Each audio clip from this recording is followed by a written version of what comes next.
नमस्कार, आप देख रहे हैं जी बिजनेस। मैं हूं ब्रिजेश। मौका पंडित दीनदयाल उपाध्याय की शताब्दी समारोह पर कोझिकोड में आयोजित बीजेपी राष्ट्रीय परिषद का था, लेकिन पीएम मोदी के टारगेट 5 राज्यों में होने वाले विधानसभा चुनाव थे। प्रधानमंत्री नरेंद्र मोदी ने मुसलमानों को लेकर बड़ा बयान दिया। उन्होंने कहा कि मुसलमानों को वोट बैंक की मंडी का माल ना समझा जाए।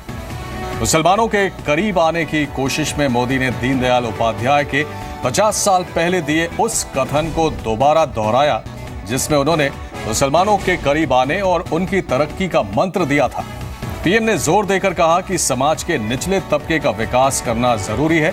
पीएम मोदी यही नहीं रुके, उन्होंने अपने भाषण में मौजूदा राजनीति में आई गिरावट का भी जिक्र किया। इस दौरान पीएम मोदी चुनाव सुधार की बात करना भी नहीं भूले। उन्होंने जोर देकर कहा कि अब चुनाव सुधार पर चर्चा का वक्त आ गया है।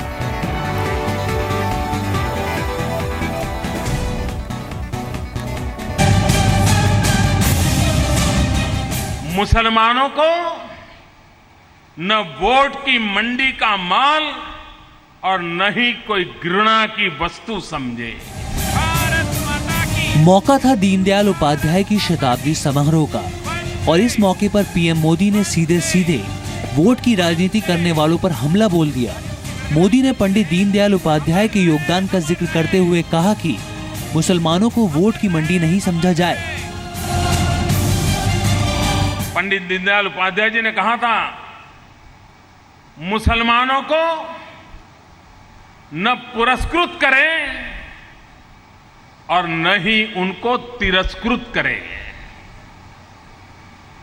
बल्कि उनका परिष्कार करें। पीएम ने दोहराया, समाज के निचले वर्ग का विकास करना है और इस विकास यात्रा में कोई पीछे नहीं रह सकता। देशभक्ति को भी कोसा जाता है, इस प्रकार का माहौल बना दिया गया है। ऐसे समय माइनॉरिटी की तरफ देखने का दृष्टिकोण क्या हो। मैं 50 साल पहले पंडित दीनदयाल उपाध्याय जी ने जो कहा था, ताकि जिन लोगों को गलतफहमी हो उनको सोचने के लिए मजबूर करने वाली बात है। पीएम मोदी यहीं नहीं रुके, उन्होंने सीधे सीधे कहा कि राजनीति में गिरावट आई है। उन्होंने कहा कि पॉलिटिक्स में गिरावट लोकतंत्र के लिए बड़ा खतरा है। राजनीतिक जीवन में जो गिरावट आई, सार्वजनिक जीवन में आचार के प्रति आशंकाओं का माहौल बना और एक ऐसा वक्त आ गया कि बेटा पब्लिक अपने दोस्तों को ये कभी परिचय नहीं करवाता है कि मेरे पिता नेता है। इस दौरान पीएम ने भारत को जवान देश बताते हुए कहा कि भारत के सपने और संकल्प भी जवान होने चाहिए। लबालब जवानी से भरा हुआ देश हो, उस देश के सपने भी जवान होने चाहिए, उस देश के संकल्प भी जवान होने चाहिए और उस देश की यात्रा की गति भी जवान को शोभा दे ऐसी होनी चाहिए। इस दौरान पीएम ने यह भी कहा कि अलग अलग चुनाव होने से देश पर बोझ पड़ता है और अब वक्त आ गया है कि चुनाव सुधार पर मंथन होना चाहिए। चुनाव सुधार पर मंथन होना चाहिए, चर्चा होनी चाहिए। हमारी चुनाव प्रक्रियाओं में क्या अच्छापन लाएं, सामान्य मानवीय के हकों को और बल कैसे मिले, वोट देने से कोई वंचित रह जाए, ये स्थिति हमारे लिए पीड़ादायक हो, ऐसा वातावरण हम कैसे बनाएं। उत्तर प्रदेश चुनाव सिर पर है, ऐसे में बीजेपी को फिर से दलित और मुसलमान याद आने लगे हैं, क्योंकि यूपी के सियासी गणित में दलित और मुसलमानों का वोट जरूरी है। ब्यूरो रिपोर्ट, जी मीडिया। उधर पीएम के मुसलमान वोट बैंक वाले बयान पर राजनीतिक पार्टियों के रिएक्शंस भी आने लगे हैं। कांग्रेस ने निशाना साधते हुए कहा है कि मुसलमानों को लेकर पीएम को अपनी पार्टी के लोगों को नसीहत देनी चाहिए। वहीं एनडीए सरकार में सहयोगी और सरकार में मंत्री राष्ट्रीय लोक समता पार्टी के उपेंद्र कुशवाहा ने पीएम के बयान को सही करार दिया। मेरा ख्याल है उनकी पूरी राजनीति पोलराइजेशन की राजनीति है और ये मशवरा जो वो दे रहे हैं, पता नहीं मुझे किसको दे रहे हैं, अपने पार्टी के लोग अगर उन्होंने दिया तो खास तौर पर जो नाम बहुत मशहूर हैं इस तरह का मुसलमानों को एक सड़ा हुआ माल समझकर देश के लिए एक उल्टा सीधा बताने वाले जो लोग हैं, उनकी तरफ शायद अगर उनका इशारा है तो बहुत अच्छी बात है कि वो अपने लोगों को ये मशवरा दे रहे हैं। कुछ लोग वोट बैंक के रूप में समझते हैं अल्पसंख्यकों को, मुसलमानों को। इसका नतीजा होता है कि सिर्फ लोग बात करते हैं, लेकिन मौका मिलने पर इनके विकास के लिए, इनके आर्थिक उन्नयन के लिए लोग काम नहीं करते। उसके संदर्भ में प्रधानमंत्री जी ने कहा है और बिल्कुल उचित कहा है। पीएम मोदी का बयान नवाज शरीफ को चुनौती नहीं, पाकिस्तान की जनता को ज्ञान है कि दोनों मुल्कों ने साथ सफर शुरू किया जिसमें हिंदुस्तान बढ़ता गया और पाकिस्तान सिर्फ लड़ता गया। तो क्या पीएम मोदी का यह बयान उस कूटनीति और की ओर इशारा है जो दुश्मन से लड़ने की जगह तोड़ने में यकीन करती है? दोनों लड़ाई लड़े, देखते हैं सबसे पहले अपने देश की गरीबी कौन खत्म करता है।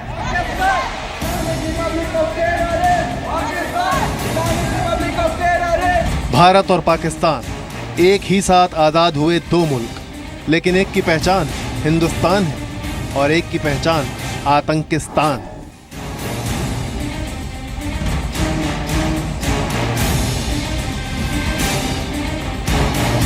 पाकिस्तान की आवाम अपने हुक्मरानों को जरा पूछे कि दोनों देश एक साथ आजाद हुए,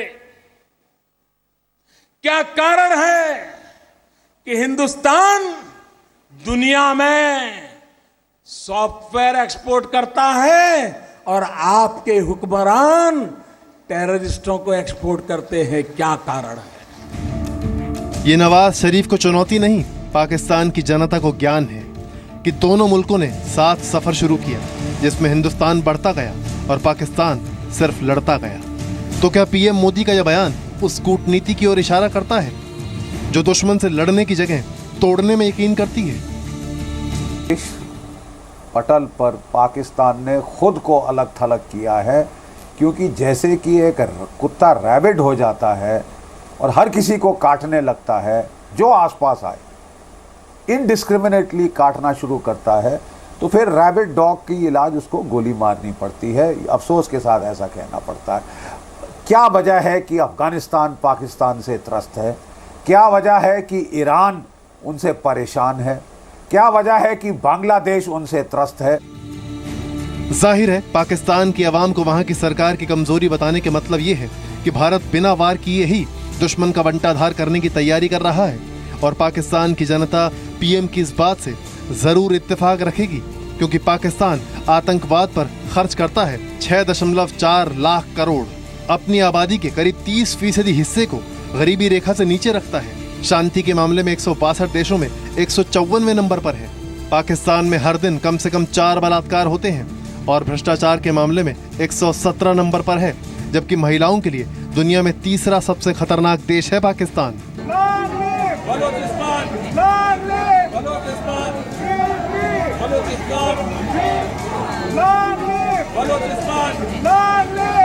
पाकिस्तान की यही हकीकत हिंदुस्तान ने उसे याद दिलाई है, यानी गृह युद्ध के मुहाने पर खड़ी आवाम इन आंकड़ों को देखकर अपनी सरकार से दूरी और विरोध में इजाफा कर ले।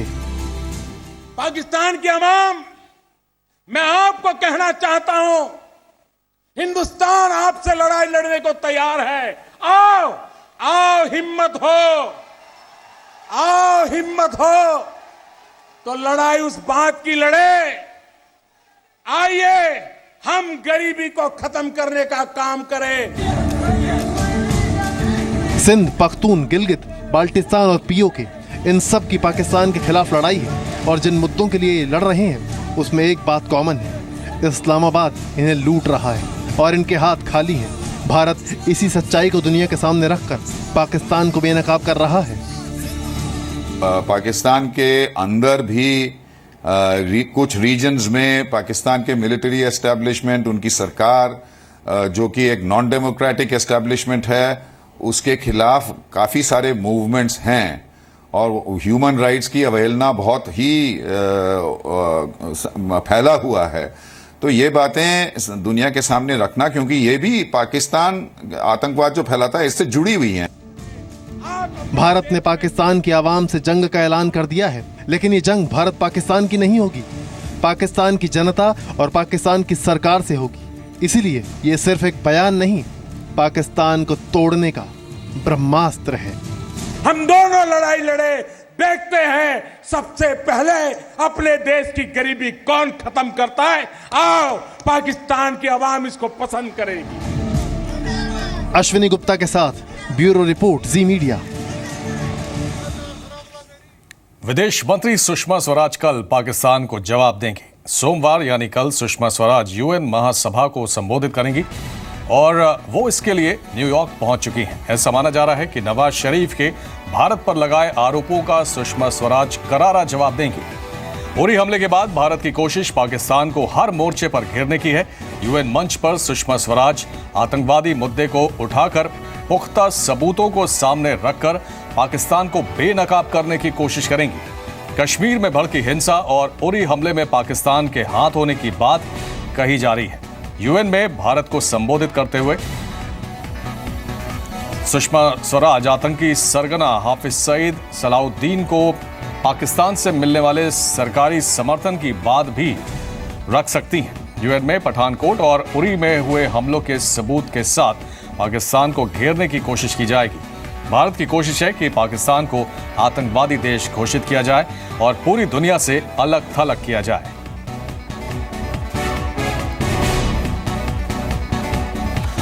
न्यूयॉर्क से लेकर लंदन तक नवाज शरीफ ने कहा कि उरी हमला कश्मीर में हिंदुस्तानी फौज के जुल्म की प्रतिक्रिया हो सकता है। अब नवाज को इसका जवाब मिलेगा। ये जवाब कल यूएन में भारत के विदेश मंत्री सुषमा स्वराज देंगी। पाकिस्तान की आवाम पाकिस्तान के हुक्मरानों के खिलाफ, आतंकवाद के खिलाफ लड़ाई लड़ने के लिए मैदान में आएगी। आप पाकिस्तान की आवाम अपने नेताओं को जरा पूछें कि जो घर में है उनको तो ढंग से संभाल करके दिखाओ। पाकिस्तान की आवाम से मैं कहना चाहता हूं, आपको गुमराह करने के लिए आपके हुक्मरान 1000 साल तक हिंदुस्तान से लड़ने की बातें करते हैं। केरल के कोझिकोड से पीएम मोदी की ये हुंकार सिर्फ पाकिस्तान को नहीं, दुनिया को सुनाने के लिए है। ये तेवर पाकिस्तान को दम दिखाने से ज्यादा यूएन को बताने के लिए है कि आतंक का असली आका पाकिस्तान ही है, क्योंकि कल यूएन से नवाज को सुषमा स्वराज का जवाब मिलने वाला है। देखिए, करारा जवाब नरेंद्र भाई ने दिया है और यूएन जनरल असेंबली के उस फ्लोर को जिसको नवाज शरीफ ने आतंकी बुरहान वानी के लिए उपयोग किया, उसका जवाब सुषमा स्वराज जी उसी फ्लोर पर पूरी दुनिया के सामने पाकिस्तान को एक्सपोज करेंगी। पीएम मोदी कह चुके हैं कि सारे सबूतों के साथ पाकिस्तान को अंतर्राष्ट्रीय स्तर पर घेरा जाएगा, यानी पाकिस्तान अपनों से भी जाएगा और दुनिया से भी कट जाएगा, क्योंकि ये हिंदुस्तान की आवाज है, आतंकियों का लिखा भाषण नहीं। Pakistan is its own worst enemy. अपना सबसे बड़ा दुश्मन पाकिस्तान खुद है, क्योंकि आज के युग में जो वेस्टफालियन मॉडर्न नेशन स्टेट है अपनी पॉपुलेशन को डिज़ार्म करता है। पाकिस्तान ने फ्री हथियार बांट रखे हैं कितने सारे कार्टून नेटवर्क्स को, जिसमें लश्कर तैयबा, जैश मोहम्मद, हिजबुल मुजाहिदीन, हरकतुल जिहाद इस्लामी, सिम्मी, इंडियन मुजाहिदीन इत्यादि इत्यादि इत्यादि। अपने लिए खड्डा खुद खोदा है। साफ है, पाकिस्तान अपने घर में बिखर रहा है और दुनिया के हर मंच पर उजड़ रहा है। यानी नवाज की शराफत न घर की न घाट की। कोझिकोड से रविंद्र कुमार के साथ ब्यूरो रिपोर्ट, जी मीडिया। प्रधानमंत्री नरेंद्र मोदी कल सिंधु जल समझौते की समीक्षा करेंगे। ये बड़ी खबर सूत्रों के हवाले से मिल रही है। कल प्रधानमंत्री इस मामले के जानकारों और संबंधित मंत्रालयों के मंत्रियों के साथ सिंधु जल समझौते की समीक्षा करेंगे। भारत और पाकिस्तान के बीच इस समझौते पर 1960 में दस्तखत हुए थे, जिसमें दोनों देशों में सिंधु नदी और उसकी 5 सहायक नदियों के जल के बंटवारे पर सहमति बनी थी। उरी आतंकी हमले के बाद सरकार ने ऐसे संकेत दिए थे कि वो पाकिस्तान के साथ इस समझौते पर फिर से विचार कर सकता है।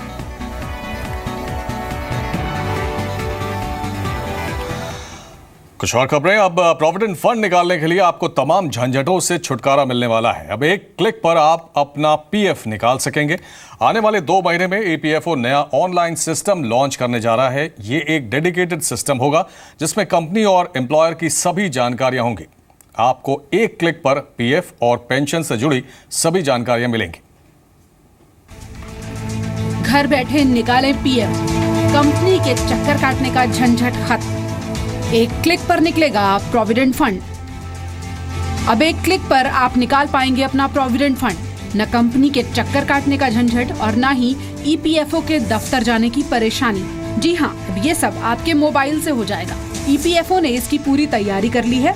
इसके साथ ही आपको अपने पीएफ खाते से जुड़ी हर जानकारी भी एक क्लिक पर ही मिल जाएगी। ईपीएफओ ने 2 अलग-अलग सॉफ्टवेयर तैयार किए हैं जिस पर पुराने और नए डेटा को अपडेट किया जा रहा है। एक सॉफ्टवेयर पीएफ खाता धारकों के लिए होगा और दूसरा पेंशनर्स के लिए।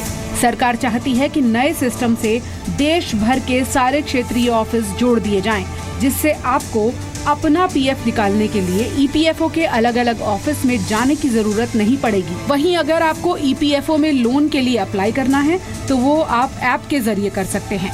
अगर आपको किसी तरह की शिकायत है तो वो भी आप ऑनलाइन ही दर्ज करा पाएंगे। अगले 2 महीनों में ईपीएफओ इसे खाता धारकों के लिए लॉन्च करेगा। ये काम शुरुआत हुआ है जिससे जो है अभी एम्प्लॉयर्स के अटेस्टेशन से इसको जितने भी ईपीएफ अमाउंट्स लेने की ज़रूरत नहीं है। अगर एक यूएएन आधार सीड नंबर अगर आ गया तो ऑटोमेटिकली उसका पीएफ अमाउंट कितना है उसको उसके सेलफोन नंबर पे मोबाइल ऐप से भी जो है उसको समाचार मिलेगा। साफ है कि अब आपको पीएफ निकालने के लिए अपनी पुरानी कंपनी के चक्कर भी नहीं लगाने होंगे। इस सॉफ्टवेयर पर कंपनी के सभी कर्मचारियों की पूरी जानकारी होगी। फिलहाल पीएफ निकालने के लिए फॉर्म 10C और फॉर्म 9 भरना होता है। कंपनी आपकी जानकारी का वेरिफिकेशन करती है और इसे ईपीएफओ भेज देती है। इस पूरी प्रक्रिया में कम से कम 15 दिन और कोई डिटेल्स नहीं मिलने पर ज्यादा वक्त भी लग सकता है। यूएएन और डिजिटल सिग्नेचर को बाकी डिटेल्स के साथ मिलाने के बाद ईपीएफओ खाता धारकों का पूरा ऑनलाइन डिटेल तैयार कर रहा है। इसका नोटिफिकेशन भी जारी किया जा चुका है। तो ऐसे में अगर आपको पीएफ निकालना है तो आप ऑनलाइन फॉर्म भरें और उसका वेरिफिकेशन डिजिटल डेटा से ईपीएफओ कर लेगा और आपके खाते में पीएफ का पैसा आ जाएगा। प्रकाश प्रियदर्शी के साथ ब्यूरो रिपोर्ट, जी मीडिया। भारत में करोड़पति सैलरी के क्लब में अब कुछ नए चेहरे भी शामिल हो गए हैं। इनमें अंबानी से लेकर अडानी, प्रेमजी से लेकर खुराकी वाला तक की नई जनरेशन मोटी सैलरी लेने वालों की फहरिस्त में शुमार हो गई है। गुजरात के बिजनेसमैन अडानी के बेटे करण, जिन्हें हाल ही में Adani ports and special economic zone का सीईओ नियुक्त किया गया है। बोर्ड उनकी सालाना सैलरी 1.5 करोड़ तय की है। वहीं दूसरी ओर अनिल अंबानी के बेटे अनमोल भी रिलायंस कैपिटल के डायरेक्टर नियुक्त किए गए हैं। उनकी सैलरी हर महीने करीब 10 लाख रुपए तय की गई है। जबकि टीवीएस मोटर्स के वेणु श्रीनिवासन के बेटे सुदर्शन, जिन्होंने हाल ही में कंपनी के जॉइंट मैनेजिंग डायरेक्टर के तौर पर ज्वाइन किया है, उनकी सालाना सैलरी 9.59 करोड़ रुपए है। अगले साल फरवरी में 5 राज्यों में चुनाव शुरू होने जा रहे हैं और परंपरागत तौर पर बजट भी फरवरी में ही पेश होता है। इसके चलते चुनाव आयोग से मिलकर बजट पेश करने की तारीखों पर सरकार विचार विमर्श कर सकती है। दरअसल फरवरी में उत्तर प्रदेश, पंजाब, उत्तराखंड, गोवा और मणिपुर में चुनाव होने हैं और सरकार की पूरी कोशिश है कि बजट की तारीख चुनावों की तारीख से क्लैश न करे। सूत्रों से मिली जानकारी के मुताबिक सरकार भी तय तारीख से पहले ही बजट पेश करने के पक्ष में है, जिसके चलते वो चुनाव आयोग से विचार विमर्श कर सकती है। वित्त मंत्रालय ने सिफारिश भी की है कि बजट सत्र 25 जनवरी से पहले शुरू किया जाए।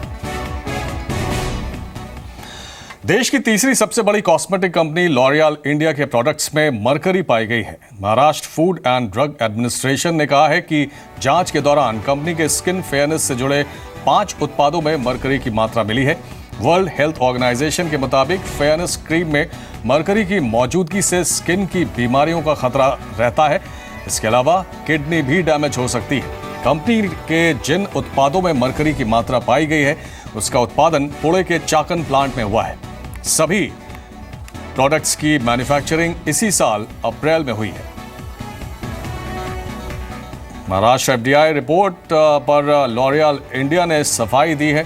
कंपनी का कहना है कि भारत या पूरी दुनिया में उनके किसी प्रोडक्ट में मरकरी का इस्तेमाल नहीं किया जाता है। कंपनी ने महाराष्ट्र एफडीए की रिपोर्ट को सेंट्रल ड्रग लेबोरेटरी में चैलेंज भी किया है। लॉरियल इंडिया का कहना है कि मामले पर सफाई के लिए वो एफडीए से भी लगातार बातचीत कर रही है।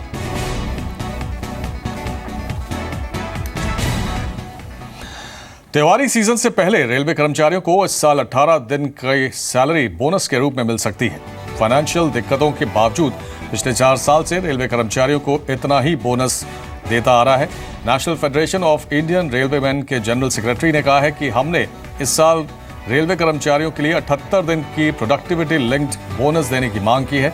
सरकार इसकी घोषणा अगले हफ्ते कर सकती है। दशहरे से पहले रेलवे के 12 लाख कर्मचारियों को हर साल बोनस दिया जाता है। अगर पंजाब नेशनल बैंक में आपका अकाउंट है तो 1 अक्टूबर तक आप हर हाल में केवाईसी अपडेट करा लीजिए, नहीं तो बैंक आपका खाता बंद कर देगा। बैंक ने कहा है कि अगर कस्टमर्स ने केवाईसी अपडेट नहीं कराई तो एटीएम समेत उनका अकाउंट ब्लॉक किया जा सकता है, यानी कस्टमर अपने बैंक खाते से किसी भी तरह का ट्रांजैक्शन नहीं कर पाएंगे। केवाईसी कस्टमर के बारे में जानकारी अपडेट करने की प्रक्रिया है। केवाईसी अपडेट करने से बैंक की सर्विस का दुरुपयोग करने का अंदेशा खत्म हो जाता है। आरबीआई के निर्देश के मुताबिक समय समय पर केवाईसी अपडेट करना जरूरी है।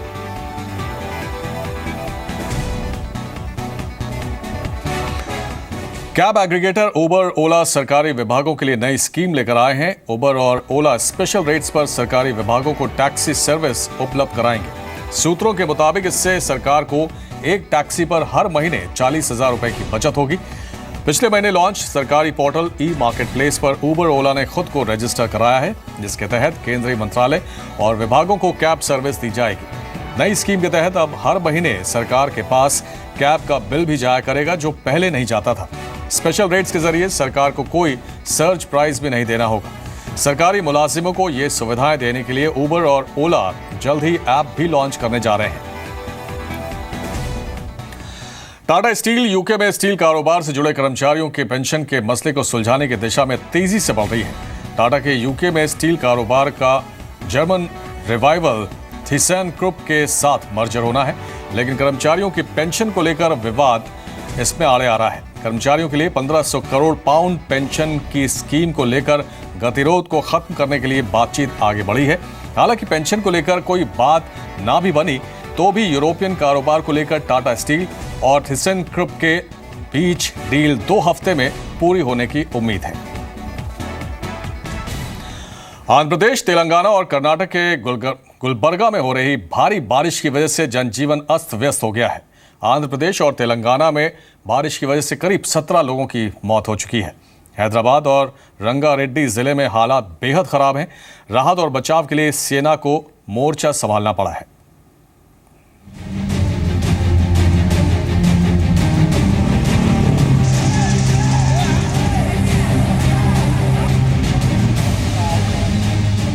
जहां तक नजर जाती है पानी ही पानी पसरा है। आंध्र प्रदेश, तेलंगाना और कर्नाटक के गुलबर्गा में पिछले कुछ दिनों से हो रही भारी बारिश की वजह से बाढ़ के हालात बन गए हैं। हैदराबाद के लोगों का दावा है कि पिछले 15 साल में उन्होंने ऐसी बारिश नहीं देखी। हैदराबाद में हो रही रिकॉर्ड तोड़ बारिश को देखते हुए सेना ने राहत और बचाव के काम का मोर्चा संभाल लिया है। सेना के जवान पानी में डूबे इलाकों का जायजा ले रहे हैं। बाढ़ में फंसे लोगों को बचाया जा रहा है। इसके साथ ही बाढ़ प्रभावित इलाकों में सेना मेडिकल कैंप के जरिए लोगों को दवाइयां भी बांट रही है। हैदराबाद के साथ ही पड़ोसी रंगारेड्डी जिले में भी सेना की टुकड़ियां तैनात की गई हैं। भारी बारिश की वजह से आंध्र प्रदेश और तेलंगाना के बॉर्डर पर बना पुली चिंतला बांध खतरे के निशान के करीब पहुंच चुका है। बांध को टूटने से बचाने के लिए 12 गेट खोलकर करीब 2 लाख क्यूसेक पानी छोड़ा गया, जिसकी वजह से बांध के आसपास के निचले इलाके पानी में डूब गए हैं। बाढ़ की वजह से कई इलाकों में रेलवे ट्रैक भी पानी में डूब गए हैं। गुंटूर और सिकंदराबाद के बीच ट्रेनों की आवाजाही बंद है। रेलवे के आला अधिकारियों ने मौके पर पहुंचकर हालात का जायजा लिया और टूटी पटरियों की जल्द मरम्मत होने का दावा किया। आंध्र प्रदेश के गुंटूर में बारिश के बाद बिगड़े हालात का अंदाजा इन तस्वीरों में लगा सकते हैं। सड़क पर भरे पानी को देखकर यह कहना गलत नहीं होगा कि सड़क नहीं नदी बह रही है। सड़कों पर पानी की गहराई का अंदाजा पानी में डूबे इस ट्रक को देखकर लगाया जा सकता है। सबसे बुरा हाल उन परिवारों का है जिनके घर पानी में डूब चुके हैं। बारिश कितनी हुई होगी इसका अंदाजा इन रेस्क्यू करने वालों को देखकर लगा सकते हैं। कमर से ऊपर तक पानी भरा है, देखकर दिल कांप उठे। आंध्र प्रदेश के मुख्यमंत्री चंद्रबाबू नायडू ने गुंटूर में बाढ़ प्रभावित इलाकों का जायजा लिया और हैदराबाद में बाढ़ के हालात पर आपात बैठक बुलाई। अधिकारियों से युद्ध स्तर पर सड़कों और रेलवे ट्रैक को जल्द से जल्द बहाल करने का आदेश दिया है। कर्नाटक के गुलबर्गा में भी भारी बारिश के बाद की तस्वीरें कुछ अलग नहीं है। कई इलाके बाढ़ में डूब गए। एनडीआरएफ की टीम को मदद के लिए बुलाया गया, लेकिन उससे पहले पुलिस के जवानों ने स्थानीय लोगों के साथ मिलकर कड़ी मशक्कत के बाद सभी लोगों को सुरक्षित बचा लिया। He rescued the 6 persons in Shahabad city, and AC Sedam he rescued the 5 persons in Shankarwadi. So both operations were done by local officers using local people. Andhra Pradesh Telangana में बाढ़ का खतरा अभी टला नहीं है। मौसम विभाग ने अगले 72 घंटों के दौरान कुछ इलाकों में भारी बारिश की चेतावनी जारी की है। Bureau report, CBT।